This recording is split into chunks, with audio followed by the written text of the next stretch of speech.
Hi.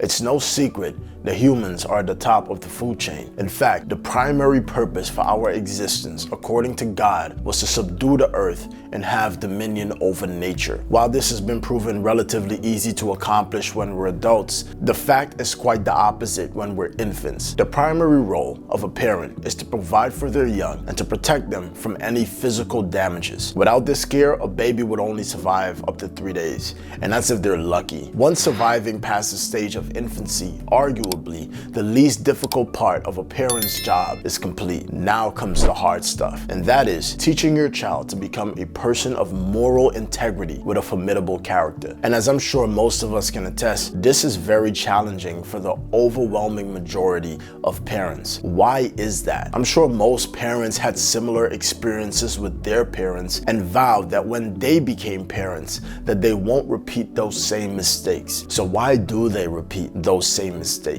Why would they want to make their kids feel the same way they felt? The truth is, they don't. And although they have every intention to do better, it's unfortunate that they almost just can't help themselves.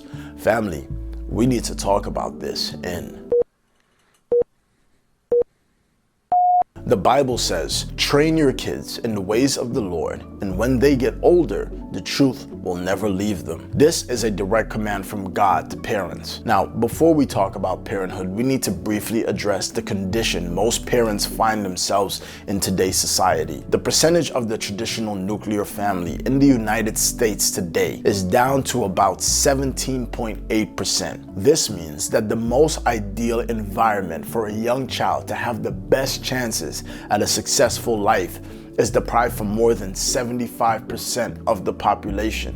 I'm gonna try not to get too political with these next statements. I'm just gonna state the facts because they are facts. The two most contributing factors to the statistic mentioned earlier is first, the invention of the birth control pill, which led to more sex, which ironically led to more unhappy people in general and women in particular, and ultimately less of the nuclear family. And the second was the civil rights movement, which led to welfare, which took fathers out the home. And we need fathers in the home because we know what happens to the kids with daddy issues.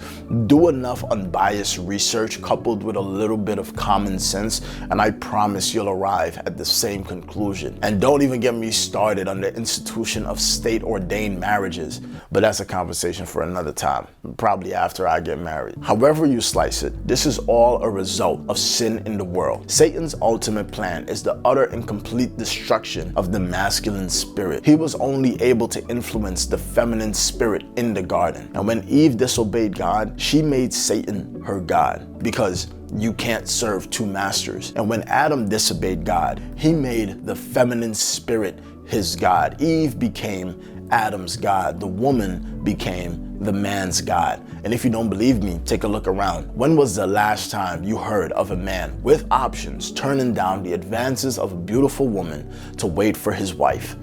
I'll wait. The truth is, pleasure feels so good that by the time you make it to the consequences, you more than often disassociate it with your initial decision to pursue pleasure under unsanctioned parameters. So yes, of course, infidelity will always be in question. This is why the moment a man has sex with a woman before marriage, they both automatically lose a level of trust for one another. They just don't realize it until they're married. Of course, there's always exception to the rule, but you can't change the fact that the number one reason for divorce is infidelity at an amazing 75%. So even when your parents do get it right and get married, there's a 50% chance that they'll stay together. And when they split, the kids are torn. Once you understand the spiritual forces behind the condition of the man and the woman, your world flips downside up. When you invite Jesus into your life, you will start to see things that you were once blind to. You will learn that the word no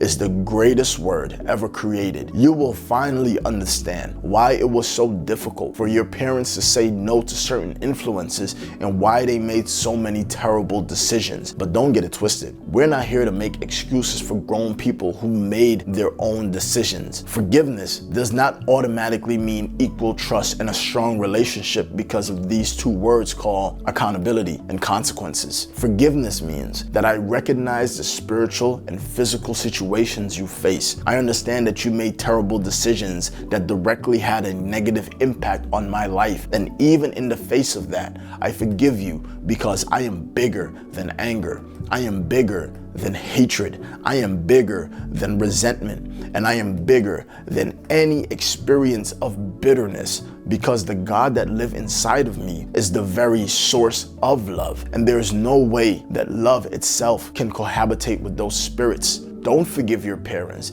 and be a fool to the reality that they may not be where you are. Forgive them and let go. This is the only way you can break that cycle. It's the only way you can let go of all the anger you hold towards them. It is to forgive them, because if you don't, you will become just like what you hate. You will become your parents, not being able to say no to the influences and never being able to say, I was wrong and I'm sorry.